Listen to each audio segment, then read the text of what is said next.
Mesdames, Messieurs, bonjour. Bienvenue donc à ce nouvel opus de En Bref avec Éric Landau. Bonjour Éric Landau. Bonjour Stéphane, bonjour à toutes et à tous. Merci d'être avec nous. Le titre aujourd'hui, le thème de notre échange concerne transactions et secrets. C'est un titre un peu mystérieux. Je te laisse d'abord nous expliquer les raisons de ce choix. La raison de ce choix, c'est que d'abord, la transaction est un sujet méconnu, donc premier lien avec le mot secret. Et ensuite, tout le monde sait ce qu'est une transaction. Allez, on passe une convention pour mettre fin à un litige qui existe ou qui est à naître. Ou qui est à naître, hein. On n'est pas obligé d'être allé très loin dans la formalisation du litige. Mais en face de nous, on a des entreprises, des avocats qui, la plupart du temps, sont plutôt formatés sur les habitudes du droit privé. Et on galère pour faire comprendre que dans notre monde à nous, le droit public, ce n'est pas pareil. Et ce n'est pas pareil à trois titres. Les blocages ne sont pas les mêmes vis-à-vis du juge, vis-à-vis du comptable. Ce qui peut être secret ou ne pas l'être n'est pas la même chose qu'entre deux particuliers ou deux entreprises ou que sais-je encore. À quelques détails près qu'on va voir ensemble. Et troisième grande différence, il y a des domaines où on n'a pas le droit de transiger. Voilà. Est-ce qu'on peut dire donc qu'une transaction, c'est la fin par convention d'un litige? Voilà, d'un litige né ou à naître. Ta définition est la bonne, mais ce point est important parce que très souvent, euh, il y a des praticiens, notamment des comptables publics, qui se mettent en mode autobloquant si on n'a pas un contentieux déjà ouvert. Non, non, il peut suffire d'une demande préalable, voire d'un litige qui est à naître. En pratique, il arrive que pour rassurer tout le monde, on fasse semblant de s'engueuler, de commencer des contentieux pour bien montrer qu'on met fin à un litige. Sauf que si ça se sait, paradoxalement, ça donnera l'impression qu'on a fait un truc sale, alors que c'était parfois juste par sécurité juridique. Donc, attention sur ce point. D'accord. Est-ce que les comptables publics acceptent l'idée de toujours exécuter ces transactions? Que faire si ce n'est pas le cas? Les comptables publics de plus en plus connaissent bien tout ceci et le font, mais c'est vrai qu'ils le font avec réticence, puisqu'il faut se souvenir que l'on n'a pas le droit de donner une somme qui n'est pas due. Donc il y a des domaines où on ne peut pas transiger, on n'a pas le droit de faire de cadeaux, donc c'est légitimement que les comptables publics se mettent en mode vigilance. Mais parfois, et puis il y a des domaines où on n'a pas le droit de transiger, on en parlera.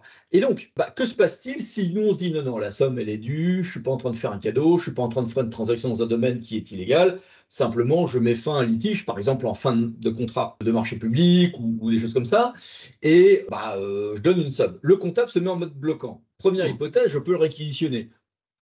C'est transférer la responsabilité, c'est beaucoup plus grave. La deuxième solution, mais qui a un impact sur la trésorerie des uns et des autres, c'est de se dire, voilà, ma transaction, je vais la faire homologuer par le juge, et une fois que j'ai le tampon du juge, ça vaut décision de justice. Tout le monde sera rassuré et le comptable public acceptera. Cette solution peut être parfois malencontreuse si on est en face de nous une entreprise, on est en train de travailler par exemple sur une entreprise qui doit finir des travaux, il y a un débat sur des choses que l'on a demandées, qui n'étaient peut-être pas faites par avenant, mais c'est pas. Voilà. Si en revanche on a et qu'on l'a fait homologuer et que la transaction et que l'argent n'arrive que dans 2 ans, le temps que le juge bouge ou un an, ça peut poser des problèmes. Dans d'autres domaines, les homologations peuvent être très rapides. C'est le cas de la saisine du tribunal de commerce quand j'ai une entreprise en redressement ou liquidation et que l'on a par exemple, qu'on leur a donné des crédits d'emprunt, qu'on réchelonne des dettes ou des aides publiques. Et deuxième hypothèse, cette homologation est en revanche une très bonne solution. Quand les gens disent on va faire une transaction, mais on va nous avoir accusé d'avoir donné de l'argent qui n'est pas dû ou d'avoir trop lâché. Tout le fait homologué par le juge, une fois que c'est le tribunal qui l'a dit, même politiquement, on retrouve une virginité. Est-ce que l'on peut transiger, Éric Landau, dans tous les domaines? Non, il y a des tas de domaines où on ne peut pas transiger. Les frontières du domaine public, on ne peut pas transiger.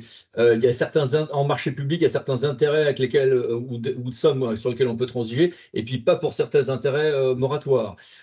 Sur la qualité de fonctionnaire, par exemple, on ne peut pas transiger. Oui, mais il y a des subtilités qui sont venues. Donc, la première vérification à faire quand vous avez un nouveau dossier, c'est bien de regarder, hop, hop, hop, est-ce qu'on est bien intégralement dans les domaines où on peut transiger ou pas. Si on est dans un domaine où on ne peut pas transiger, notamment dans certains domaines qui relèvent de la fonction publique, ce qui arrive parfois, c'est que les avocats se mettent d'accord entre eux par des courriers confidentiels sur le fait qu'à telle date, monsieur ou madame X retirera bien ce recours pour excès de pouvoir sur tel sujet, et que par ailleurs, sur le volet indemnitaire, on transige. Mais évidemment, c'est un peu plus acrobatique, mais c'est courant. C'est surtout sur le caractère secret des transactions qui est limité donc en droit public, comme tout le monde le sait, que toi, tu veux insister. Bah, comme tout le monde le sait, tu as raison, sauf que tout le monde ne le sait pas justement, c'est-à-dire que toi, tu es dans le monde public, moi, je suis dans le monde public. Pour nous, ceux qui nous regardent, ce sont des évidences, mais derrière, on va avoir en face un avocat en droit privé qui fait du droit commercial toute la journée et qui vit avec le secret professionnel toute la journée. Et j'ai même eu des échanges surréalistes avec des gens qui travaillent en droit public, mais qui croient que, bah non, de toute manière, une transaction va devoir passer devant l'Assemblée délibérante. Ou donnera lieu à une part, si on est sur un cas de délégation, par exemple 51-10 pour l'interco, on sera obligé de donner des informations après la décision de passer la transaction, par délégation donc, qui donne lieu à l'accès aux informations. Donc, on va faire deux choses. Un, je peux transiger dans certains cas dans des domaines de pur droit privé. Et par exemple, si j'ai une homologation, je citais tout à l'heure le tribunal de commerce. J'ai une entreprise en redressement ou liquidation judiciaire, j'ai un rééchelonnement de dette ou des aides que j'ai données à ma propre SEM qui est sur le bord d'être mise en redressement judiciaire. C'est arrivé plusieurs fois d'avoir des dossiers comme ça. Et là, c'est un accord qui va être homologué ensuite.